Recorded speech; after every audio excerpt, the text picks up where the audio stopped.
Okay guys, welcome back to Calibrate Tools. And you know, I've always been curious about the difference between an orbital sander and a sheet sander. Can somebody tell me the difference between the two? I know it's obvious, one is square and one is round, but it has to be more to it than that, right? Okay, we'll talk about it right after this.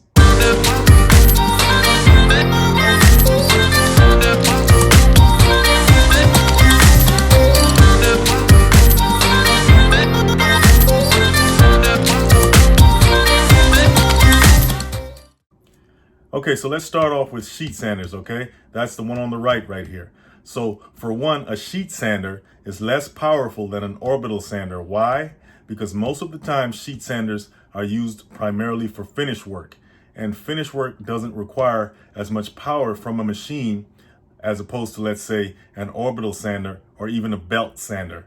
You know, and those are used primarily for prep work or rough work, you know, taking off rough layers of material with each pass. Right? So once again, a sheet sander is used for finish work, say, for example, right before you apply paint, varnish, or a stain of some sort to a surface. And that's another reason why they're called finishing sanders. Okay, another advantage of a sheet sander is that because of its square shape, you know, the shape of the pad is square, it's best used when trying to fit into right angle corners. For instance, this is a right angle here. Let's pretend this is a corner. Well, a sheet sander, because of its square shape, can fit right into that corner like that, right? See? Right up to the edges of that right angle corner. Let's just say you're trying to sand the corner of a room or something like that, the floor on the corner of a room. Yeah? So that's the advantage of a sheet sander. You can't necessarily do that well with a round pad. You see what I'm saying? So that's the advantage of a sheet sander in that area. Okay guys, before we go any further, I just want to show you guys how to apply the sanding pad for the orbital sander, this round thing here, onto the orbital sander itself. So if you turn the orbital sander over, you have this black area, and it's actually a Velcro surface. And you have these holes in them. You got about 8 holes in them, okay? And these correspond to the holes on the sanding pad. So what you want to do, since the sanding pad has a cloth backing, you want to take the sanding pad and line the holes up, right? And just simply stick it on there. So let's do that.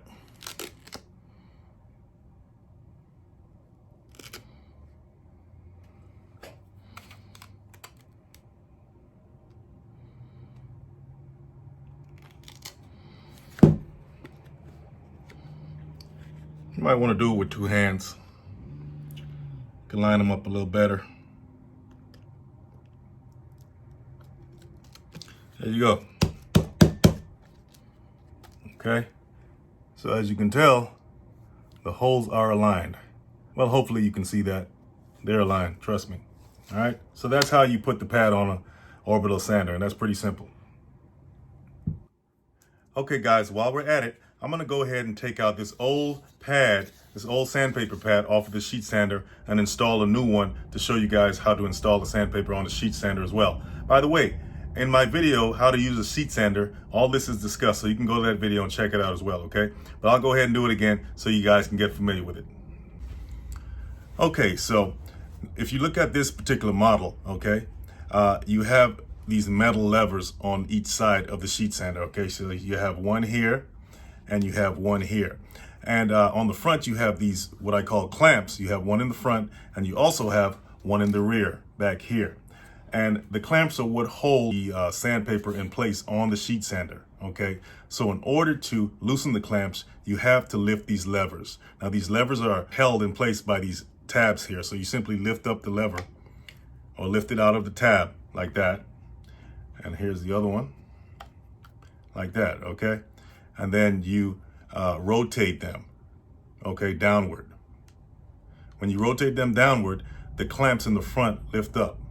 So this one lifts up the front clamp, and this one on this side, rotated downward, it lifts up the back clamp, okay? Let me bring it a little closer. So let me just do that here again. You see that movement?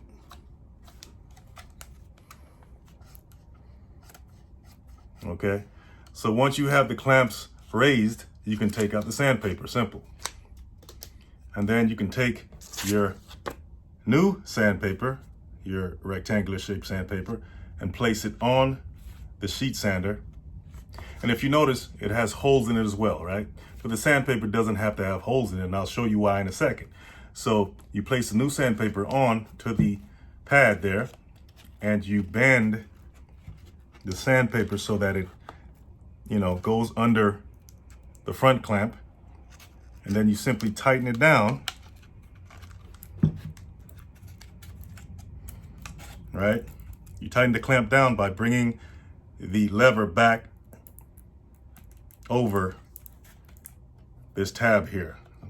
So right now the front is tightened, okay? And you do the same for the rear clamp, okay? So you make sure that the rear clamp is open, right? And as you can see, it's open because I brought this lever down and the rear clamp is raised, and you place the back edge of the sandpaper under that clamp, okay? And you put the lever back in place to tighten it onto the sandpaper. And there you have your sandpaper on your sheet sander. But we're not done yet. Okay, so the sheet sander comes with what I call a punch, a hole punch, okay? So what this does, it creates holes in the sandpaper, okay, that line up with the holes that were on the base of the sheet sander itself, okay? And we need those holes, right? Those holes are pretty much vacuum suction holes where it sucks up all the dust and sends the dust into this dust bag right here. So we saw the holes on the Orbital sander does the same thing, okay? So in order to create the holes on this pad, we take the punch and we simply place it over the sandpaper and press down.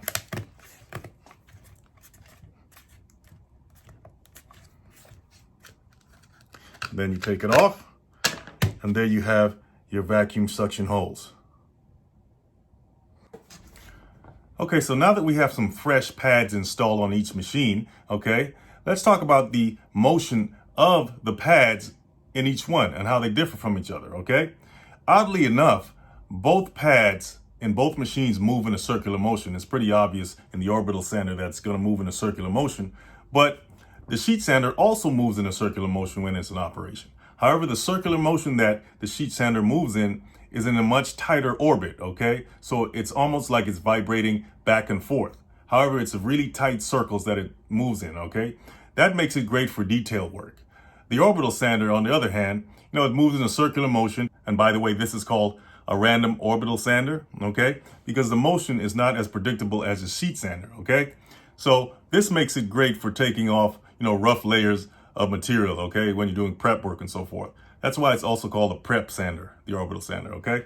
So I'm gonna turn both on and we'll see the difference in movements. Now, of course, they're moving at very high speeds, but we can get an idea of the difference in motion. So here we go.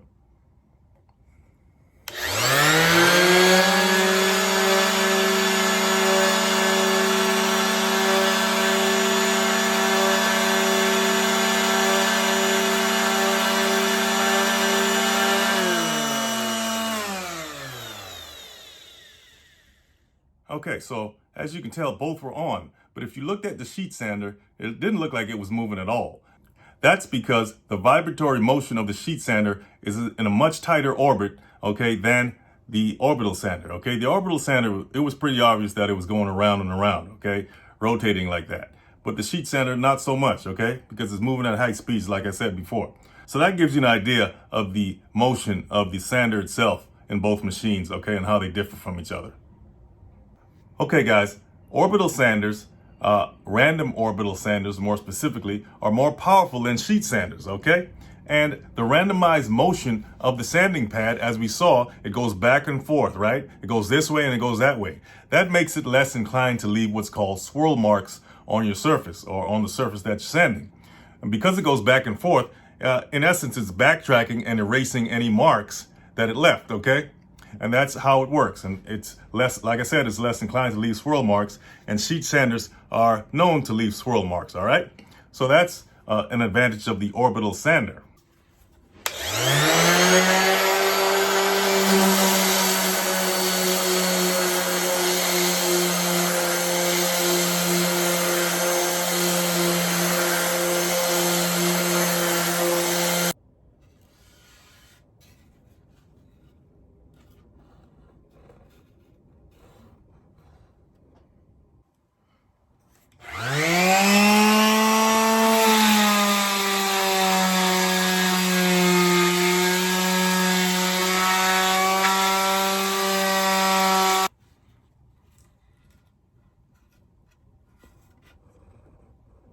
Okay guys, so let's cap it off, okay?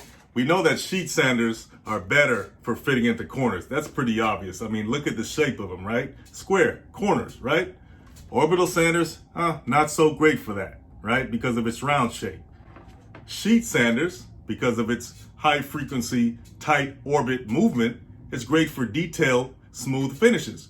Orbital sanders, because of its wider orbit of motion, is great for taking off layers of materials, okay, and prep work. So orbital sanders, because of the extra mechanical drive that's needed to produce that randomized motion, that back and forth motion that we saw, it's gonna make this tool more expensive than the sheet sander. Okay guys, I know we learned something today about orbital sanders and sheet sanders, okay? So take your pick. If you like what you saw today, hit that like and subscribe button and the notification bell, and I'll see you guys in the next video.